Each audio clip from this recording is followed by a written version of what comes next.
Hey everyone, welcome back to my channel. So for today's video, I'm going to show you how I recreated a Reformation top from scratch.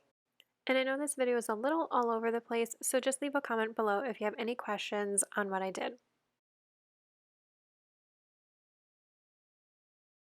So this is where I'm at right now. I just finished cutting out all of the pattern pieces that I need. I didn't do like the back yet, so I did cut everything out, but I'm going to trace the size I need. So I just cut out the size grouping that I needed. So I'll be tracing the size 6 on all these pieces. And for the sleeve, I'm gonna be tracing a smaller sleeve. You can see like the line here. That's like the sleeve that I'm gonna be doing because I actually don't have enough fabric to do that whole thing. And then for the back, I'm gonna have to use these 3 pieces, 3, 9, and 10, to create a different back, like a one-piece back, but with 10 extra inches of ease, because I will be shearing the back, and that's just the strap up there.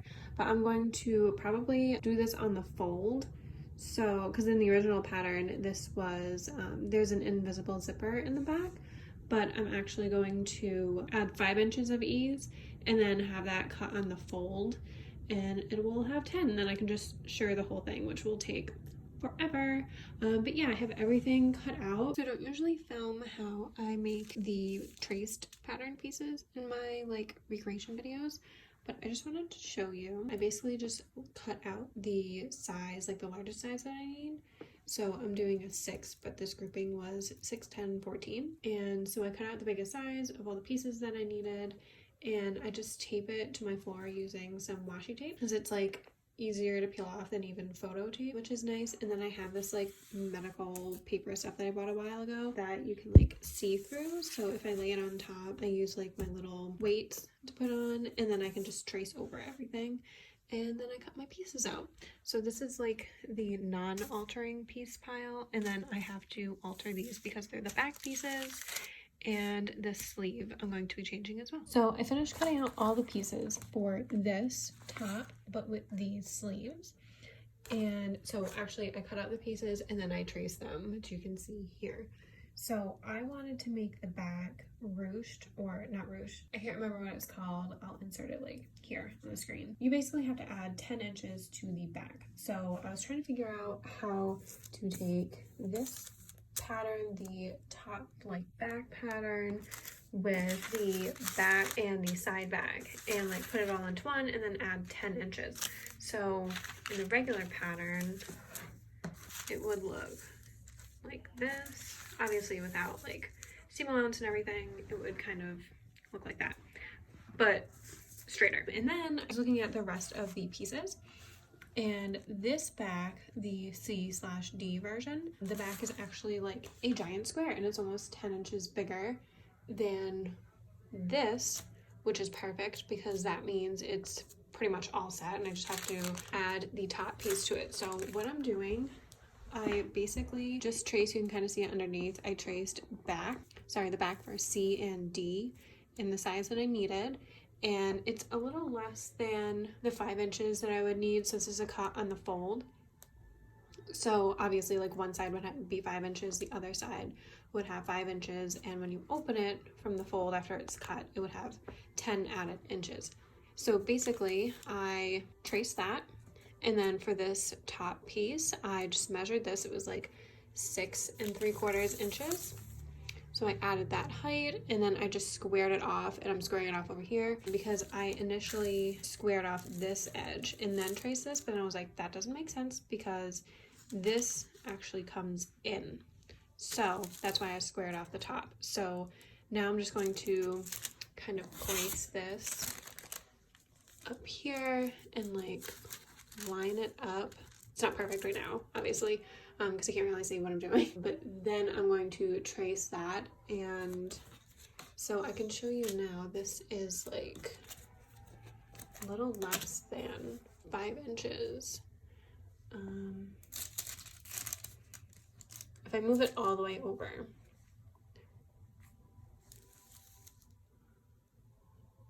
it's like a little less, right? So after I'm all done with this, I'm just gonna add however much more I need, and then that will be my back pattern. So I just traced the armhole right here, that small bit, and I added this in so you could see that I just lined this tip up with this line on the right and then like lined it up parallel to this top line. So as you can see here, I am now working on the sleeve. So my plan for this was to have a really nice big puffy sleeve, but I don't think the sleeve really got any more volume than it already had. I mean, it did a little bit, but I think it would have also been fine if I just left the pattern the way it was.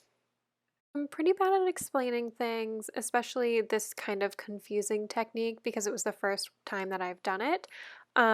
But you can find this and other ways to alter a sleeve pattern on like Pinterest or if you just Google search it. So I just went on Pinterest and searched how to add volume to a sleeve or how to alter a sleeve pattern, and this is the technique that I found.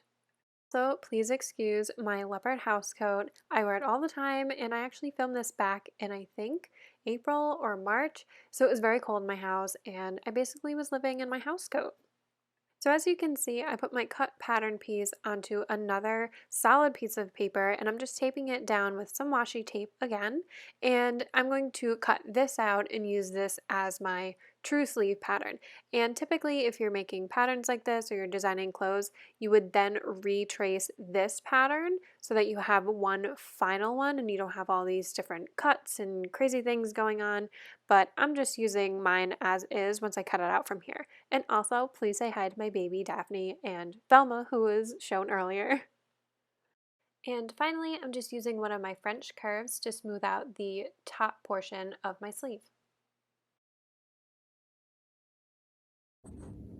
So this is how I set up all of my pieces. This is about like, with this area cut out, it's about like 1.5 yards.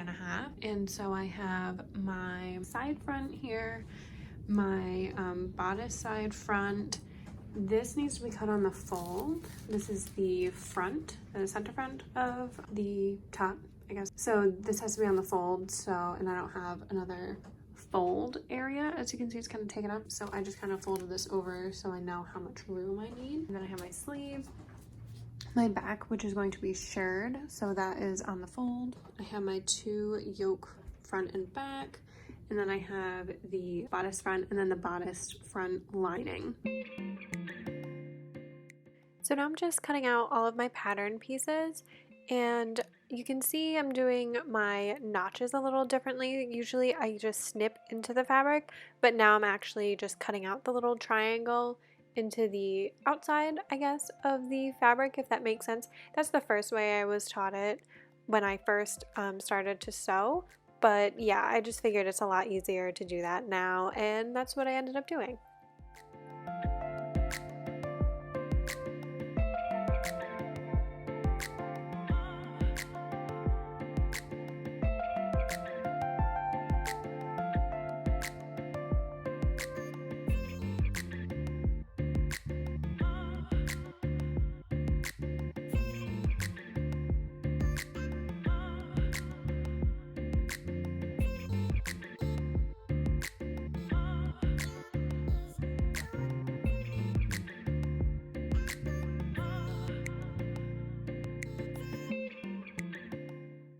So when I said earlier in the video that this video might be a little all over the place, I say that because I wasn't sure if I was actually going to upload this video.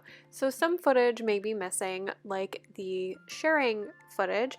I didn't actually film that because it took me 2 long days, and I just kind of filmed, I guess, different portions of what I was working on, but I believe I already sewed together part of the front bodice, and right here you could see I just sewed one of the side seams, and I'm just pinning something else. I'm not sure what it is. I think maybe the other side seam. However, I did end up taking this out after, and I added an invisible zipper to the left side. Now I'm still just following the pattern's instructions to sew the yokes for the front and back. These are like yoke straps, I guess. And now I'm just pinning them each. I folded them right side out, I pinned them, and I just kind of top stitch them all around.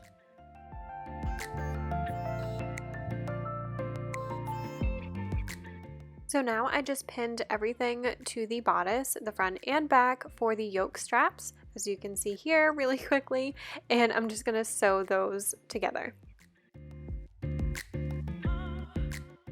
Unfortunately, don't have the footage for when I was inserting the sleeves, but they're just honestly like any other sleeve. They were super easy to insert, and they also used a bias binding tape for the elastic that goes in the sleeve. Overall, I thought this pattern was super quick and easy to make, aside from the shirring that took me a really long time, but otherwise this was super easy. Again, it was a simplicity pattern, so those are always very easy to understand. And one last thing, for all of my raw edges, I just used some pinking shears. And that's it. Thank you so much for watching. I hope you guys enjoyed. Please give it a like and a comment down below if you enjoyed it. And if you're new, please hit the subscribe button for more videos. I'll see you guys in my next one. Bye!